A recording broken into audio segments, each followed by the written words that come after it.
In big movies, it's hard to deny the impact of RDJ's Iron Man, Henry Cavill's Superman, Hugh Jackman's Wolverine, and Ryan Reynolds' Deadpool. But on the small screen, there's one character that stands out just as much as these movie versions, and that's Grant Gustin's The Flash. This was proven once again when the director of the Flash movie made a comment. The Flash's box office performance was pretty disappointing compared to other DCEU movies. When it hit theaters, fans and critics weren't as impressed, pointing out issues like bad CGI, random multiverse cameos, and a confusing plot. These problems led to a disastrous box office performance. Despite a budget of around $200 million, the movie only made $271.4 million worldwide, meaning it took a big loss when marketing costs were factored in. Now, almost 2 years after The Flash's release, director Andy Muschietti has given his take on why it flopped. He says that after some private conversations, he realized a lot of people just don't care about The Flash as a character. Since this was the first solo movie for Barry Allen and any other version of the Speedster, there was no track record to predict how it would perform in theaters. Muschietti also shared some other reasons he believes contributed to the movie's failure. Muschietti pointed out that the two female audience groups didn't really connect with The Flash. Hollywood breaks down the audience into 4 quadrants: male over 25, male under 25, female over 25, and female under 25. According to the director, a movie with such a big budget like The Flash can't succeed if it only appeals to men, since it needs to attract interest from all 4 groups. As Muschietti put it, Warner wants to bring even your grandmother to the theaters for a movie that expensive. Unfortunately, that didn't happen. However, blaming the character's lack of appeal to certain audiences isn't the real reason The Flash flopped. The claim that Barry Allen isn't a draw for viewers just doesn't hold up. While The Flash didn't have other movies to compare to, the character already has a very successful TV show as proof that Barry Allen can connect with audiences. Grant Gustin first appeared as Barry in Arrow, and his guest spot turned into a lead role on the CW's The Flash, where he became the face of the show.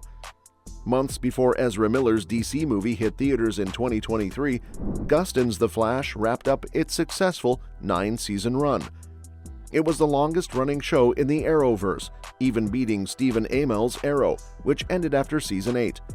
While the DCEU had a rough time at the box office with mixed releases and behind-the-scenes drama, Gustin, Amell, and other Arrowverse stars kept things going strong. The DC TV universe showed that a live-action shared universe could work for DC. Even though Amell kicked off the franchise, Gustin's version of The Flash ended up becoming the face of the Arrowverse. Warner was well aware of how popular the Arrowverse was, and even asked the franchise to bring in Ezra Miller's Barry Allen for the Crisis on Infinite Earths crossover to build excitement for the Flash movie. That's where Miller's Barry met Gustin's version, a huge DC moment. According to Entertainment Weekly, the 2014 premiere of The Flash became the CW's most-watched show ever with 6.8 million viewers. Gustin's series stayed on top for years, and in 2023, it was also the Arrowverse's most-watched show on Netflix with 311 million hours streamed. The data clearly shows that Grant Gustin's The Flash was the Arrowverse's most successful series, which completely debunks Andy Muschietti's claim that Miller's DCEU movie flopped because audiences didn't care about the character.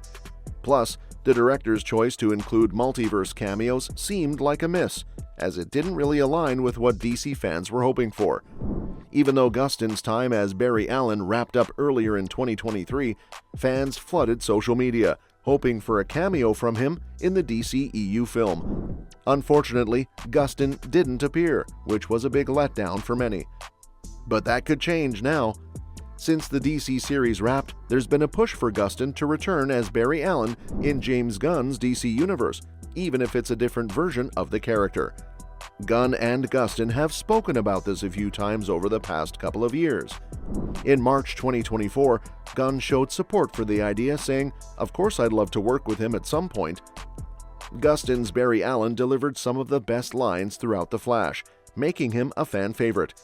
It would be a great tribute to the actor's run as the Speedster if he were cast as Barry's father, Henry Allen, in the DCU. This would be a symbolic way for Gustin to pass the torch to a new Barry Allen, with Henry taking on the role of a mentor. The idea of a previous Flash actor returning as Henry was actually explored in the TV series, where John Wesley Shipp was cast as Barry's dad. On Threads, Gunn recently addressed fan questions about the timing of the newly announced Clayface movie and why he opted for a less well-known character. He reiterated his earlier point that the top priority for all DC Studios projects is having a completed script. He explained that Mike Flanagan's script for Clayface is already ready. Gunn also mentioned that development on a new Flash movie is currently taking a beat, implying it's not moving forward just yet. Gunn's approach to the new DC universe doesn't completely erase everything from the previous DCEU, but it's clear that none of the original Justice League members will be returning. David Cornswet has already been cast as the new Superman, and it's expected that the DCU's Batman will be revealed before the Brave and the Bold movie. As for the Flash, Gunn's decision to wait on introducing a new version of the character makes sense, especially given the close release of the 2023 movie starring Ezra Miller. By the time Superman hits theaters in 2025, it will have been 12 years since Man of Steel, and while Matt Reeves' The Batman and its universe are still around, the new DCU version of Batman will likely be more connected to the Bat family. More time is needed before the Flash is reintroduced. We're already starting to see how Gunn's vision for the DCU differs from the Marvel Cinematic Universe. He seems less focused on big, interconnected stories and more on creating high-quality, standalone movies. Right now, there's no clear timeline for when we'll see a new Flash movie or other Justice League-led films. That said, just because Gunn is holding off on a new Flash movie doesn't mean the character won't appear in the DCU. Classic Flash villain Gorilla Grodd has already shown up in Creature Commandos, and it's likely that the Flash will be mentioned in several upcoming DCU projects. Gunn probably has a lot more surprises in store for DC fans who know we even see the Flash family right away, like we are going to see a Bat family. Beyond the duplication, the Flash has always had a wide array of superpowers that go beyond just speed. He can vibrate his molecules to turn invisible, or use his speed to charge up a punch strong enough to rival Superman's strength. Spurrier's take on the character has elevated him to new heights, even allowing him to shift between dimensions and battle formidable foes across realities. It'll be interesting to see some of that in a movie. Let me know what you think in the comments below, and don't forget to subscribe for more updates on this and other exciting upcoming movies. We'll see you next time.